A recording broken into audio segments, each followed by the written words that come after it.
સુરતમાં ગણપતિ વિસર્જન બાદ 2500 જેટલી ગણેશજીની અર્ધ વિસર્જિત મૂર્તિઓને પુનઃ વિસર્જિત કરવામાં આવી હતી। આજરોજ સુરતની ડિંડોલી, ખરવાસા, ચલથાણ, પર્વત પાટિયા જેવા અલગ અલગ વિસ્તારોમાં આવેલ નહેરમાંથી અર્ધ વિસર્જિત રઝળતી પીઓપીની બનેલી ગણેશજીની 2500 કરતાં વધુ પ્રતિમાઓ બહાર નીકાળી દરિયામાં પુનર્વિસર્જન કરવામાં આવ્યું હતું। सांस्कृतिक रक्षा समिति संचालित श्री माधव गौशाला एंड एनिमल हॉस्टेलना 200 करता वधु गौसेवको द्वारा आजरोज सूरतनी डिंडोली, खरवासा, चलथाण, पर्वत पाटिया जेवा अलग अलग विस्तारों में आवेल नहरमांथी अर्ध विसर्जित रझळती पीओपीनी बनेली गणेशजीनी 2500 થી વધુ प्रतिमाओं बहार काढी हती अने हजीरा खाते दरियामां पुनर्विसर्जन करायुं हतुं। उधना विस्तार में आवेल श्री माधव गौशाला एंड एनिमल हॉस्टेल के ज्यां बीमार दिव्यांग गाय माता और अन्य पशुओं की सारवार थाय छे ते गौशाला 200 करता वधु गौसेवको द्वारा आ कार्य करवामां आव्युं छे। सांस्कृतिक रक्षा समिति अध्यक्ष आशीष सूर्यवंशी जणावेल कि अमारी संस्था छेल्ला 8 वर्षथी शहरनी विविध नहेरोमांथी अर्ध विसर्जित रझळती गणेशजीनी दशामानी हजारों पीओपीनी मूर्तिओ काढता आव्या छे अने लोकोने पीओपीनी मूर्तिओनी जग्याए माटीनी प्रतिमाओनुं स्थापन करवा जागरूकता अभियान पण चलावता आवेल छे। 10 दिवसनी भक्ति बाद भक्तों द्वारा आ प्रकारे देवी देवतानी प्रतिमाओने गंदा पाणी में विसर्जन करी हिंदू धर्मनी लागणी दुभावे तेवा दृश्यों प्रदर्शित थाय छे। तो संस्कृतिनी रक्षा माटे सांस्कृतिक रक्षा समिति द्वारा लोकोमां जागरूकता लाववा तथा प्रशासने योग्य कामगीरी करवा तथा पीओपीनी प्रतिमाओं पर प्रतिबंध लादवा वारंवार रजूआतो तथा कार्यक्रमों आपवामां आवे छे।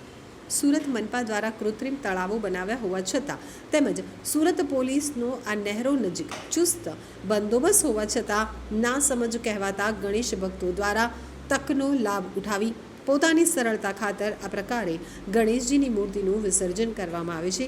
આવા ભક્તોને વિનંતી છે કે બાપ્પાની સ્થાપના કરી યોગ્ય જગ્યાએ વિસર્જન ન કરી શકાતું હોય તો સ્થાપના જ ન કરવી જોઈએ। જય ગણેશ। હું આશિષ સૂર્યવંશી, सांस्कृतिक रक्षा समिति अध्यक्ष, सांस्कृतिक रक्षा समिति संचालित श्री माधव गौशाला एंड एनिमल हॉस्टेल द्वारा छेल्ला 8 वर्षथी श्री गणेशजीनी प्रतिमाओं शहरना विविध केनालोमांथी बहार काढवामां आवे छे। जे जेवी केनालो छे ज्यां भक्तों द्वारा दर वखते अर्ध विसर्जित हालत में 1 फूटना पानी में गणपति बाप्पाने रझळती हालत में मूकी देवामां आवे छे। आज रोज पण नहीं करता 200 થી વધુ युवाओं द्वारा गौ भक्तों द्वारा शहरनी अलग अलग केनालों जेम के डिंडोली, चलथाण नहर, खरवासा नहर, पर्वत पाटिया केनाल नहर आ तमाम नहरों में 2500 થી વધુ श्री गणेशजी की प्रतिमाओं ने श्रद्धाभेर बहार काढवामां आवी छे अने तेओनुं हजीरा खाते श्रद्धाभेर पुनः विसर्जन करवामां आव्युं छे। हूँ तमाम गणेश भक्तों ने विनंती करवा मांगू छूँ कि आवनारा दिवसों में हूँ आप सबने विनंती करूँ छूँ कि आपणे पीओपीनी मूर्ति बेसाड़ीशुं नहीं, कारण के आपणे जे तमाम मूर्तिओ पीओपीनी जे आपणे बेसाड़ी नहेरों में विसर्जन करीए छीए ते मूर्तिओ पीगळती नथी अने आपणे एवा गंदा पानी में मूर्ति विसर्जन करे जेथी आपणी धर्मनुं आस्थानुं मजाक एक उड़े छे। हूँ तमाम गणेश भक्तों ने विनंती करूँ छूँ कि आवनार दिवसों आવું कोईपण कृत्य करीशुं नहीं અને માટીની મૂર્તિ લાવીશું અને આપણા ઘર અંગને વિસર્જન કરીશું। સુરત મહાનગરપાલિકા દ્વારા શહેરમાં અલગ વિવિધ સ્તર ઉપર કૃત્રિમ તળાવ બનાવવામાં આવ્યા હતા, પણ ના સમજ ગણેશ ભક્તો દ્વારા શહેરની આવી અલગ અલગ નહેરોમાં શ્રી ગણેશજીની પ્રતિમાઓને અર્ધ વિસર્જિત હાલતમાં મૂકવામાં આવી હતી।